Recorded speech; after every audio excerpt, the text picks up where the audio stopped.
The heat of the Manila afternoon clung to the streets like a heavy blanket, the air thick with the smell of fried fish, gasoline fumes, and the faint sweetness of mangoes ripening in wooden crates. Jeepneys painted with neon colors and religious verses rumbled past, their engines sputtering, while vendors shouted prices for everything from roasted peanuts to second-hand shoes. Amid the noise and rush of the city, a 12-year-old boy named Miguel sat on the cracked pavement, his back against a graffiti-stained wall, holding a battered guitar across his lap. Miguel's eyes, pale and clouded from birth, were fixed on nothingness. Yet his head tilted slightly upward, as if listening to sounds others might overlook. The laughter of children chasing each other barefoot, the flutter of a pigeon's wings on a nearby rooftop, the distant ringing of a church bell. For Miguel, the world was not seen but felt, every vibration and echo a thread in the fabric of his existence. He strummed the guitar with careful fingers, his touch so gentle it seemed the strings might break beneath him. The instrument itself was barely holding together, one corner cracked, the wood worn smooth from years of use, and two of the strings tied crudely where they had snapped before.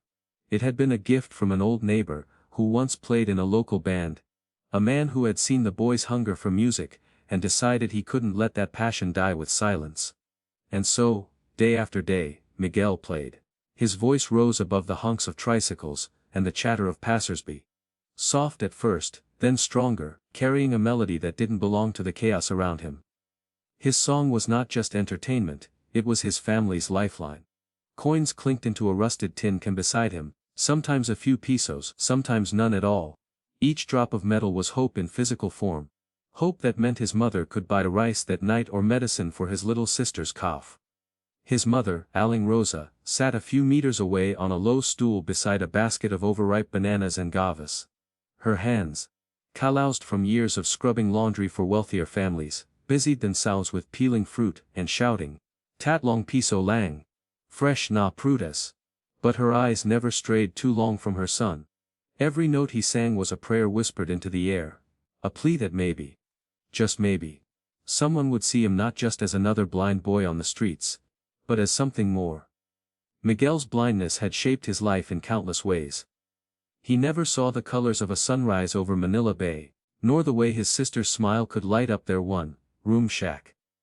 But he had his mother's voice, strong and soothing, guiding him through darkness. He had the snow on his sister's hair when she hugged him tight, and he had music. A world without limits, one he could paint with his imagination. The people passing by had grown accustomed to him, the little blind singer with the broken guitar. Some paused, captivated by his voice. Others barely noticed him, stepping quickly past, their minds occupied with bills, traffic, and the struggles of their own lives. But once in a while, a stranger would stop, their heart tugged by the haunting sincerity in his song. Some left coins, others left nothing but a lingering look of pity. Miguel never asked for pity. He only asked for a chance to be heard. That afternoon, he was singing one of his favorites, a ballad his father used to hum before disappearing from their lives years ago. The lyrics, though half forgotten, carried raw emotion, and Miguel's voice gave them new life. It was a voice far older than 12 years, worn by hardship yet filled with a quiet resilience. As the song floated into the air, a small crowd began to gather. A group of students in uniforms slowed their steps. A street vendor paused, wiping sweat from his forehead. A tourist with a camera crouched down to film, intrigued by the boy's talent. Miguel, unaware of the eyes upon him, swayed gently with the music, lost in a world where there was no poverty, no hunger, no blindness, only sound and feeling. A sudden gust of wind carried the smell of rain, and a few drops began to fall, dotting the pavement. People scattered for cover, but Miguel kept playing, his fingers steady, his voice unwavering. His mother rushed to shield him with a plastic sheet, but he shook his head gently. "Ma, let me finish," he whispered. And so he sang through the rain. The water splashed against the pavement, soaking his worn sandals, but Miguel's song only grew stronger, his voice soaring above the storm. For a brief moment, the busy street transformed. The honking of horns softened, the shouts of vendors faded, and all that remained was the clear, soulful sound of a child who refused to be silenced by circumstance. When the last note trembled into the air, the small crowd erupted in applause. Miguel tilted his head, surprised by the sound. A few strangers tossed larger bills into his can, far more than he usually received. One man knelt down beside him, pressing a hand to Miguel's shoulder and saying softly, "Anak, you have a gift. Don't ever stop singing." Miguel smiled, though he couldn't see the man's face. "Thank you, Po," he whispered, clutching his guitar a little tighter. His mother wiped her eyes discreetly with the edge of her worn apron. She had always believed her son's voice was heaven sent.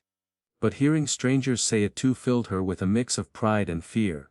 Pride for what he could become, fear for the obstacles that still loomed before them.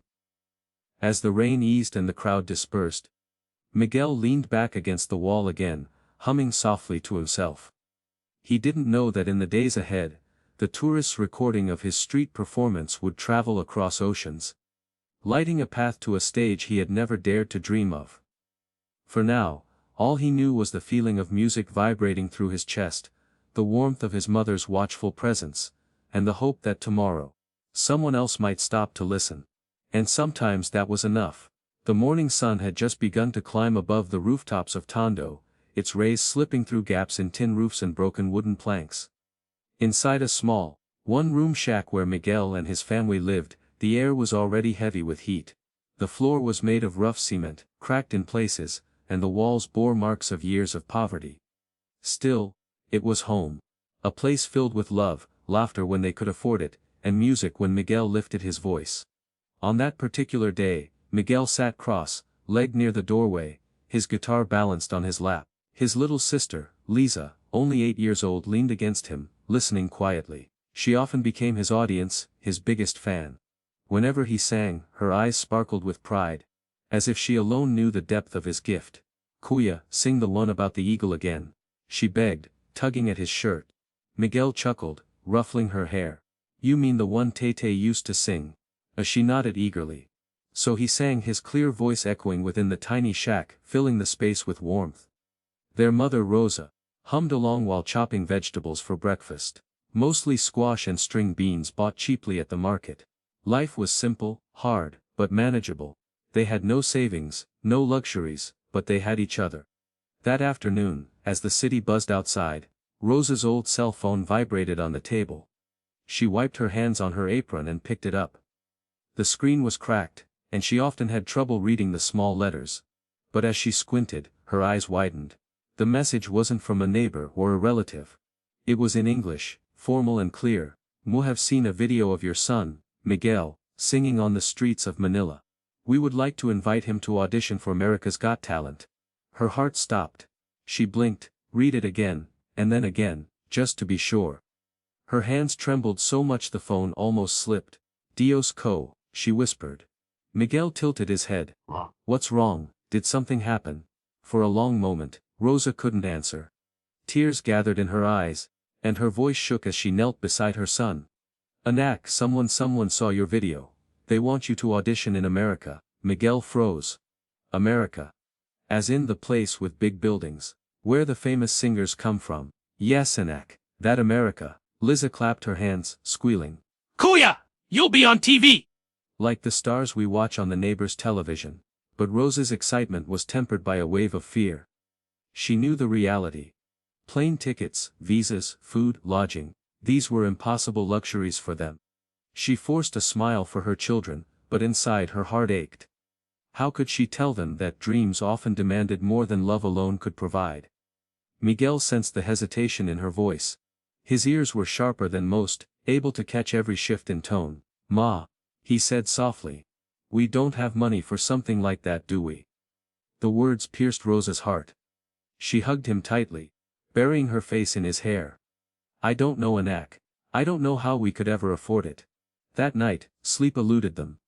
Miguel lay awake, plucking at his guitar in silence, imagining what it would be like to stand on a stage bigger than any plaza he had sung in. He pictured thousands of people listening, not just strangers walking by on the street. He imagined his father, wherever he was, hearing his voice across the seas. For the first time he let himself dream beyond the cracked pavement of Manila.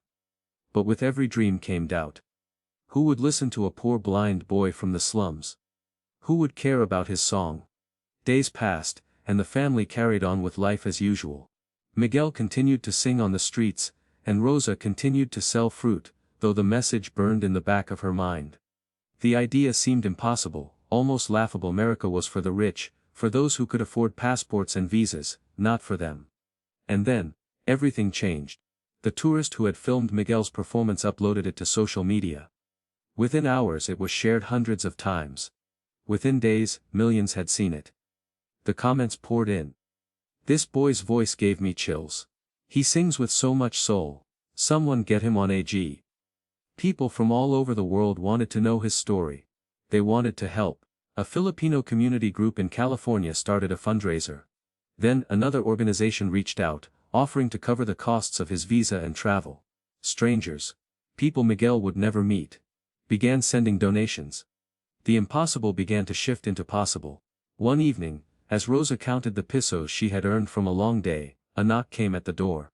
It was their neighbor, carrying a printout. "Rosa," she said breathlessly, "you won't believe this. Your son's video, it's gone viral. Look." Rosa squinted at the paper, which showed the video with millions of views. She pressed a hand to her mouth, overwhelmed.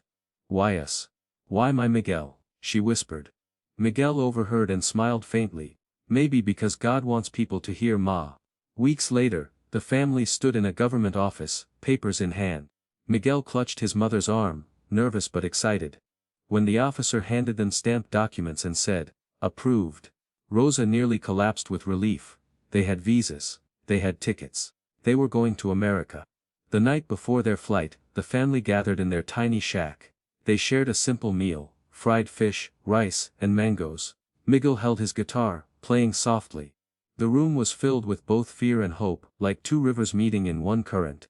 "Ma," Miguel said quietly, "I don't care if I win. I just want them to hear me. I want them to know that even a poor boy from Manila can sing." Rosa's eyes glistened. She kissed his forehead, whispering, "Anak, you've already won. No matter what happens, you've already changed our lives." As the city outside roared with its usual chaos, inside that tiny shack, a miracle was taking root. The dream that once felt unreachable was now only a plane ride away. Miguel couldn't see the stars that night, but he felt them, burning bright in the sky, whispering that his journey was just beginning. The plane ride had been long, a blur of strange smells, endless announcements in English, and the unfamiliar hum of jet engines. For Miguel, who had never left Manila before, the trip felt like a dream he couldn't quite touch. He couldn't see the clouds outside the window. But he felt their presence in the change of air pressure, in the soft gasp of his little sister as she pressed her face to the glass. When they finally arrived in Los Angeles, everything felt louder, bigger, and faster. The roads seemed endless, the air cooler, the language foreign. Miguel clutched his mother's hand tightly as they were guided to their hotel by kind volunteers from a Filipino American community group who had helped make the trip possible. Each step was a reminder, this wasn't a fantasy, he was really here. And then, the day came. The theater loomed before him like a living giant. The iconic America's Got Talent logo glowed above the entrance, its bright lights blazing like fire in the night. Miguel couldn't see it, but he felt the heat of spotlights washing over the sidewalks, the thrum of thousands of voices, the hurried footsteps of contestants rushing inside. He tightened his grip on his guitar, its wooden body worn and scarred, but steady, just like him. "Anak," his mother whispered, her voice trembling, "this is it." Inside, backstage was chaos. Performers rehearsed, some in glittering costumes, others carrying instruments. Some prayed quietly, others bounced nervously on their heels. Producers moved with clipboards, guiding contestants into lines. Miguel listened intently, the hum of energy vibrating in the air around him. He had always felt the world more than seen it, and here, the world buzzed with nerves and hope. "Contestant 307. You're up soon," a stagehand announced. That was him. His mother knelt beside him, brushing his hair back with gentle hands. "Miguel, listen to me. No matter what happens out there, you sing for God, you sing for everyone back home. You sing because this is your gift." He nodded, heart pounding so hard it almost drowned out her words. Then, the call came. Next, Miguel Santos from the Philippines. The roar of the audience washed over him like a tidal wave, as he stepped onto the stage, guided by a staff member who placed him carefully at center. His cane tapped lightly against the floor, but once his feet found their position, he held his guitar close and stood tall. The judges' table stretched before him. Though he couldn't see them, he sensed their presence. Simon Cowell, Sofia Vergara, Heidi Klum, Howie Mandel. Their voices were familiar from television clips neighbors had once let him hear. Now, those same voices would decide his fate. Simon leaned forward, speaking first. "Hello. What's your name?" Miguel tilted his head slightly toward the sound, smiling shyly. "My name is Miguel, sir. I'm 12 years old. I came from the Philippines."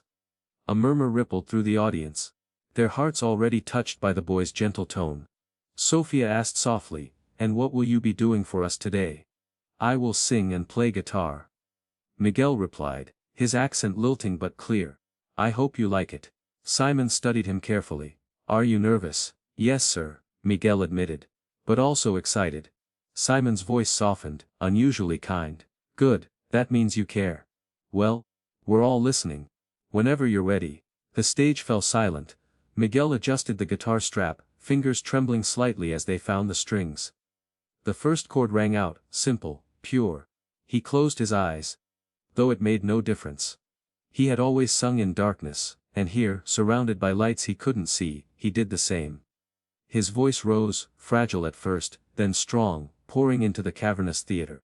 It wasn't polished like a professional's, but it carried something far greater truth. Every note told a story of long days on Manila's streets, of hunger that gnawed, but never silenced him. Of a mother's unwavering love, of dreams bigger than the walls of their tiny home. The audience leaned forward, spellbound. Some pressed hands to their hearts. Others closed their eyes, letting the emotion of his song wash over them. His voice soared higher, clear and haunting, breaking through barriers of language and culture. By the second verse, the audience began to rise, one by one. Until the entire theater stood on its feet. 1,000 people, united by the voice of one small blind boy from Manila. Miguel felt the energy shift, though he couldn't see it. The stomping, the clapping, the cheers. It was unlike anything he had ever known. Tears welled in his mother's eyes, as she watched from the side of the stage, her heart swelling with pride. And at the judges' table, Simon Cowell, known for his harsh critiques and sharp words, sat completely still, his eyes glistening. He had heard countless singers over decades, but there was something about this boy's voice, raw and untrained, yet soaked in soul, that pierced straight into his heart. As the final note lingered, trembling in the air, Miguel let his hands fall to his sides. For a brief second, silence held the room, pure, reverent silence. And then, thunder. The crowd exploded in applause, cheers echoing through the theater like a storm. People waved their arms, shouting his name. Miguel stood motionless, overwhelmed, listening with every fiber of his being. Simon leaned forward, his voice cracking slightly. "Miguel, I don't know what to say. That was something I'll never forget." Heidi's voice rang out next, thick with emotion. "You are a gift. Truly. I've never been so moved." The Sophia wiped her eyes. "You made us all feel your story. Thank you." Howie grinned. "You didn't just sing a song, you shared your heart. And that's what makes people stars." But it was Simon's hand, hovering above the golden buzzer, that made the audience erupt again, chanting, "Press it! Press it!" Miguel clutched his guitar, heart racing. He couldn't see what was happening, but he could feel it. The way the air vibrated with anticipation, the way the cheers rose to deafening heights.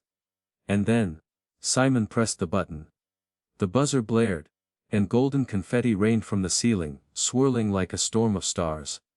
The theater roared with joy as Miguel dropped to his knees, overwhelmed. He reached out blindly, feeling the tiny flecks of paper land on his hair, his shoulders, his guitar. His mother rushed onto the stage, wrapping her arms around him. Together they wept, the confetti clinging to their tears, their embrace, their clothes. It was more than a victory. It was a miracle. For Miguel, who once sang for coins on a cracked sidewalk, the stage had become his new street. But here, instead of strangers passing by, the whole world had stopped to listen. And for the first time in his life, he truly believed his song could change everything. The golden confetti still fluttered in the air like a slow-motion miracle. Miguel's small hands stretched out, feeling the delicate pieces of paper as they landed on his cheeks, his guitar, his hair. He laughed. A sound so pure and unguarded that it sent another wave of emotion rippling through the audience. His mother held him tightly, her shoulders shaking with sobs, whispering, "Knack, this is it. This is the moment we prayed for." The stage crew had seen countless golden buzzer moments before. But this one felt different. There was something raw, unpolished, and deeply human about it. A blind 12-year-old boy from Manila, standing on the world's biggest stage, not just singing but bearing his soul. Simon Cowell, who was rarely at a loss for words, remained frozen for a moment, his hand still resting on the button he had just pressed. His eyes followed the boy, and for once, the man who had built his career on critique felt stripped of judgment. Miguel's song hadn't been perfect in pitch or technique, but perfection had nothing to do with it. It was honesty. The kind of honesty that cut through the noise of fame, money, and ambition. Simon blinked rapidly, his vision blurring. The cameras caught it, the glint of tears welling in his eyes, threatening to fall. The audience gasped, they weren't used to seeing this side of him. For decades, Simon Cowell had been known as the unshakable, often cold figure of talent shows. But here, in front of millions, he was simply a man moved to tears by a child's truth. He leaned into the microphone, his voice quieter than usual, yet carrying more weight than 1,000 booming declarations. "Miguel," he said, pausing to compose himself, "I've been doing this a very long time. I've heard thousands and thousands of singers. But you did something that I will never forget for as long as I live." Miguel tilted his head toward the sound, his clouded eyes unseeing but wide with hope. "Thank you, sir," he whispered, gripping his guitar like an anchor in a storm. Simon shook his head. "No thank you. You reminded all of us tonight why music matters. You didn't just sing. You told the world your story without needing to explain a single word." The audience erupted into applause again, stamping their feet, chanting Miguel's name. "Miguel. Miguel." Sofia Vergara dabbed her eyes with a tissue, her voice breaking. "I don't think I've ever seen Simon cry like this before," she admitted with a watery laugh. "You have touched us all in a way that words can't describe. You are already a star." Heidi leaned forward, her hands clasped tightly as if in prayer. "Miguel, you have a gift that is bigger than talent. It's heart, it's truth. It's the kind of gift that changes people." Hoey, usually comedian, sat unusually serious. "There are moments on this show when the world stops, and this was one of them. Tonight, you didn't just move us. You united us." Miguel bowed his head humbly. "I just wanted to sing for my mama, for my sister, and for people like me who feel invisible," he said, his small voice trembling but steady. Simon's tears finally broke free, rolling down his cheeks as he leaned back in his chair. He quickly brushed them away. But the cameras had caught everything. Millions watching at home would later say they had never seen him so vulnerable. "Come here," Sudden suddenly said, pushing his chair back. He stood and walked toward the stage, something he rarely ever did. The crowd gasped, a stagehand guided Simon up the steps, and in moments, the man stood beside Miguel. His usually stern face softened into something almost paternal. He bent slightly, placing a hand on Miguel's shoulder. "You have no idea what you've just done," Simon said gently. "You've given hope to so many people who will see themselves in you. And that is more powerful than any prize." Miguel's lips curved into a smile. And though he could not see the man before him, he reached up and hugged him. It was a simple gesture, childlike yet profound. The audience roared, many wiping tears from their own eyes. Backstage, staff members sniffled quietly.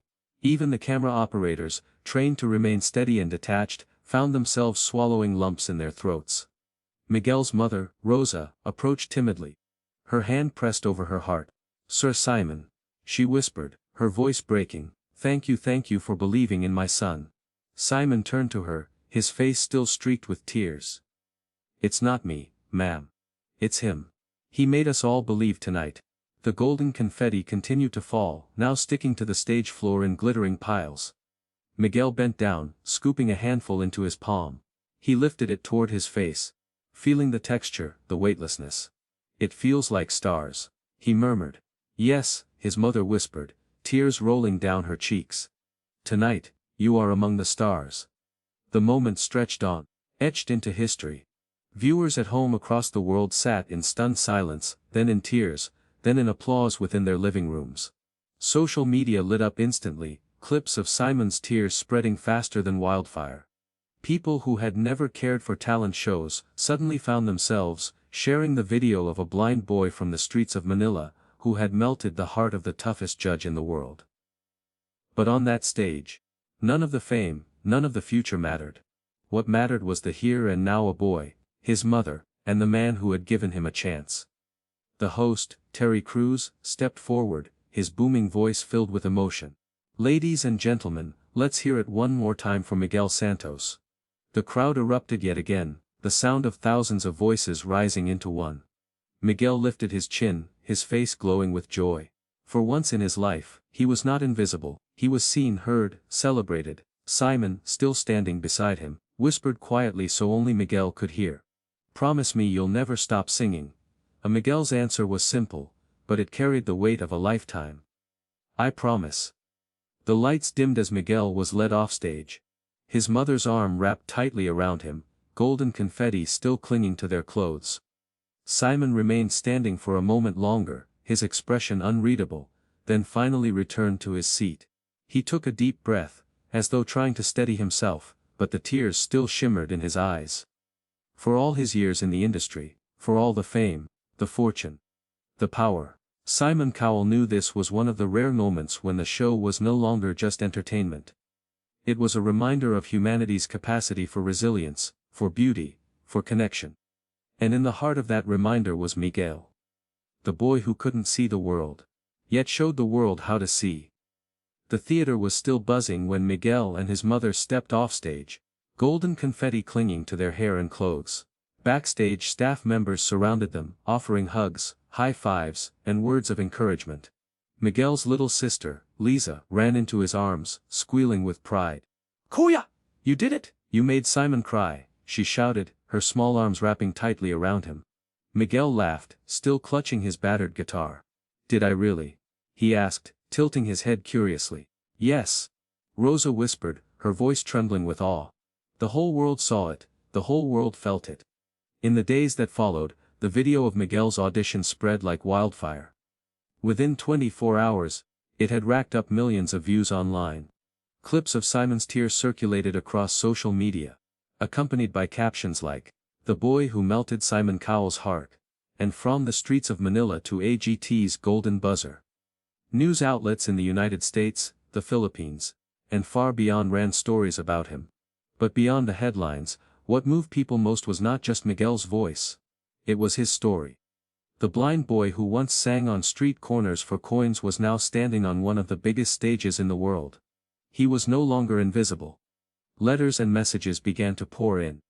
Some came from fellow Filipinos living abroad, saying how proud they were to see one of their own shining so brightly. Others came from strangers across the globe, mothers of children with disabilities, fathers working 2 jobs to feed their families, kids who felt overlooked or forgotten. One message, written in shaky handwriting, stood out. "Dear Miguel, I am blind too. I thought I could never do anything special. But when I saw you sing, I felt like maybe I can try. Thank you for showing me that we are not broken. We are just different." When Rosa read the letter aloud, Miguel pressed the paper to his chest and whispered, "That's why I sing, Ma." For people like him. Back in Manila, news of Miguel's audition spread through their neighborhood. Neighbors who once walked past him without stopping now crowded around borrowed televisions, cheering when they saw his face. His old tin can, once filled a few coins a day, sat empty on the street corner, no longer needed. "Our Miguel is on TV," the neighbors cried. Vendors, jeepney drivers, fruit sellers. Everyone felt a piece of pride, as though his victory belonged to them too. But through it all, Miguel remained humble. When asked by a reporter what his dream was now, he didn't mention fame or fortune. Instead, he said softly, "I just want to sing for people who feel visible, so they know they are not alone." As the AGT competition continued, Miguel returned to the stage for the live shows. Each time, his performances grew stronger, his confidence shining brighter. He sang Filipino folk songs, classic ballads, and even original melodies he had written late at night in their tiny home. The judges marveled at his growth. But more than that, They admired his sincerity. "You have this way of making us feel every word," Heidi told him after one performance. "It's not about the notes," Sophia added. "It's about the heart, and yours is huge." Simon simply leaned forward and said, "Miguel, I hope you know you've already changed the world." Though he did not win the entire competition, another talented act took the trophy. Miguel's journey was far from over. In many ways, he had already won something greater: the love and respect of millions. Offers began to come in, recording deals, invitations to perform, requests for interviews. But what mattered most to Miguel, and most the platform he now had to inspire others. One afternoon, after returning home to the Philippines, Miguel stood once again on the very sidewalk where he used to sing for coins. This time, a large crowd had gathered, not passers-by in a rush, but neighbors, children, and strangers who had seen him on TV. His mother set down a small stool, and Miguel sat with his guitar, just like before. He strummed a few notes, and the noise of the street faded into silence. "This is where it all began," he said softly. "I sang here when no one knew my name. I sing here again now, to remind us all that dreams can start anywhere, even on cracked sidewalks." His voice rose into the humid air, carrying a song of hope, and the crowd listened with reverence. Some wept openly, others closed their eyes, letting the music heal them. When he finished, he smiled shyly. "I sang on AGT, but this is my true stage. Wherever people need hope, that is where I will sing." That night, Rosa watched her son sleep, his guitar resting beside him. She thought about the boy he had been. The one who stumbled in darkness but never gave up. The one who had taught her that faith was not about seeing but about believing. Tears filled her eyes, but this time, they were tears of gratitude. In America, Simon Cowell sat in his own home, rewatching Miguel's audition. He still remembered the trembling boy clutching a broken guitar, the voice that had shattered his defenses, the hug that had felt like redemption. He turned off the video, sat in silence for a long moment, and whispered, "That boy, he reminded me why I do this." And across the world, people who had once felt small, forgotten, or broken began to dream again. Because if a poor, blind boy from the streets of Manila could stand on the world's biggest stage and bring Simon Cowell to tears, then maybe, just maybe, anything was possible. For Miguel, the journey was just beginning. Fame was fleeting. He knew that. But music, the kind that came from the soul, was forever. As he prepared for his next performance, he whispered the same words he always did before touching his guitar. "For those who cannot see me, may they hear me. For those who cannot see themselves, may they believe through me." And with that, his new beginning truly began. Not as a contestant, not as a viral sensation, but as a voice of hope for the world.